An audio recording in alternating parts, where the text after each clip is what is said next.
Birinci Dünya Savaşı 1914 ve 1918 yılları arasında meydana geldi.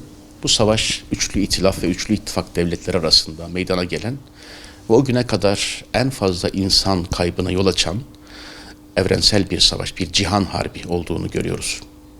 Bu savaşta Osmanlı Devleti üçlü ittifak tarafında bulunuyordu ve Osmanlı Devleti bu savaşta Çanakkale Savaşı ile tasfiye edilmek istendi. Aslında Batılıların, üçlü itilaf devletlerinin Şark sorunu dedikleri, Doğu sorunu dedikleri meselenin başında Osmanlı ve İslam geliyordu. Dolayısıyla bunu tasfiye etmek için de Birinci Dünya Savaşı önemli bir dönüm noktası olacaktı. Peki neden Çanakkale Savaşı oldu diye baktığımız zaman öncelikli olarak bu dönemde Rusya'da bir ihtilal olmuştu. İngiltere ve Fransa Rusya'ya, kendi müttefiklerine yardım etmek, destek vermek ve onun savaşı devam etmesini sağlamak istiyorlardı. Bunun için en kolay yol boğazlar üzerinden geçip yardım etmekti.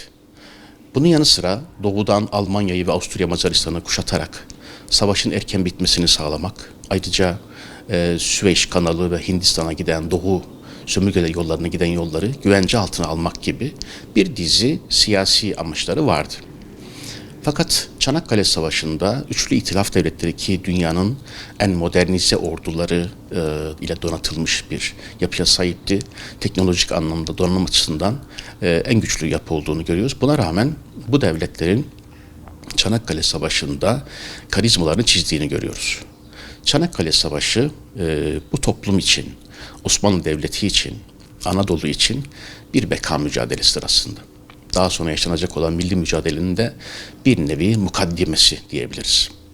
Çanakkale Savaşı'nda gerçekten bunu bir hilal ve haç şeklinde okumak mümkün.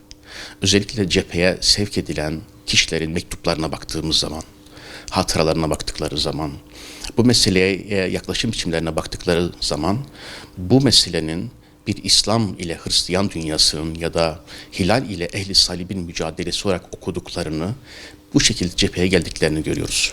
Nitekim Çanakkale'deki biz mezar taşlarına baktığımız zaman Saraybosna'dan Kerkük'e kadar, Gazze'den Kafkaslar'daki topraklara kadar çok yerden insanın savaşta iştirak ettiğini görüyoruz. Bu nedenle bu savaş aslında ümmetin son mücadele örneğini sergilemektedir.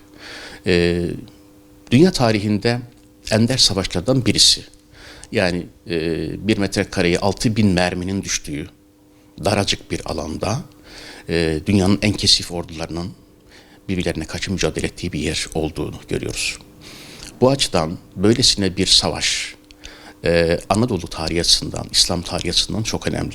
Mesela Mehmet Akif üzerinden okuduğumuz zaman bunu bir hilal ve haç mücadelesi olarak görür.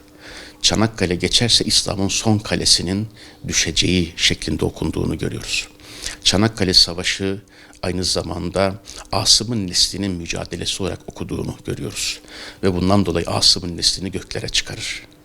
Bu açıdan Bedir Savaşı ile ilişki kurar. Bu açıdan Selahaddin Eyyubi ve Kılıç Arslan'la bağlantı kurar.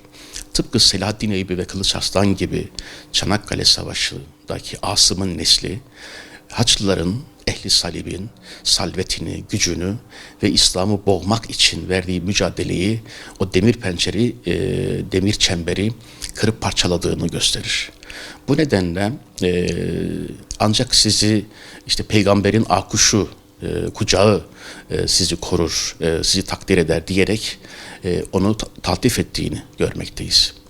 Bu üçlü itilaf ve üçlü ittifakın Çanakkale Savaşı mücadelesi de şunu görüyoruz. Burada bir inancın zaferi var. Bir mukaddesatın zaferi var.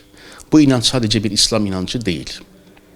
Aynı zamanda teknolojik olarak çok zayıf olmasına rağmen kendi benliğine güvenmesinin, ataların bırakmış olduğu mukaddes değerlerin korunması inancıdır.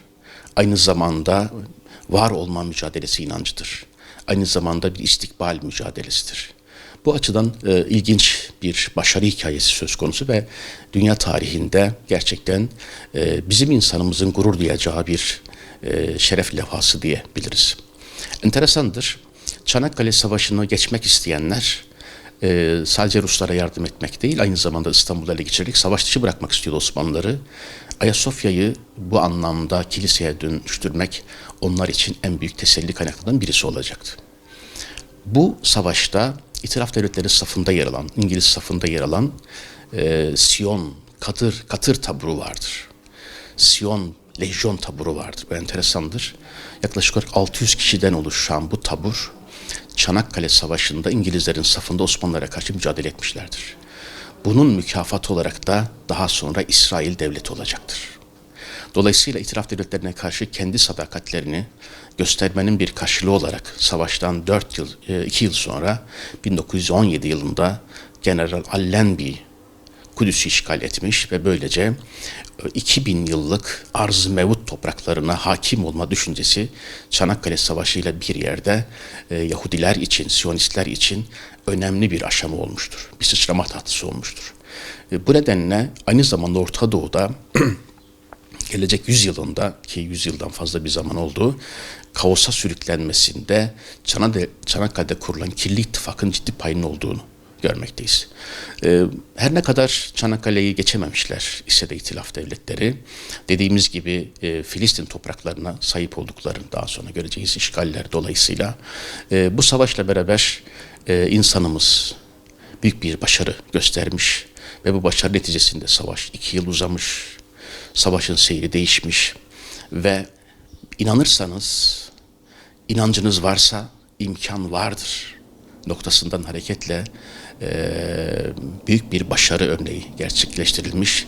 İngilizlerin ve Fransızların devasa gemileri batmış, büyük yara almış ve topraklarında güneş batmayan imparatorluğun Çanakkale'de tökezlediğini görüyoruz, karizmasının çizildiğini görüyoruz. Bu dünyada büyük bir hayal kırıklığı oluşturacaktır. Yani bütün eski dünya ve yeni dünya kıtalarının iştirak ettiği bir savaştan bahsediyoruz ve bu savaş dediğimiz gibi İtilaf Devletleri'nin aleyhine sonuçlanmış. Bu da toplumumuzda bir özgüven oluşturmuş, birlik ve beraberliğimizin tahkim edilmesi konusunda gösterilen bu dayanışmanın da çok önemli olduğunu görüyoruz. Bugün de toplumumuzda siyasilerin ya da toplumun kanaat önderlerinin en çok vurgu yaptığı yerin hiç şüphesiz Çanakkale olduğunu görüyoruz. Ümmetin birliği, milletin dayanışması, azmi ve kararlılığının nelere mukadder olabileceğini çok rahat bir şekilde Çanakkale'de görmek ve okumak mümkündür.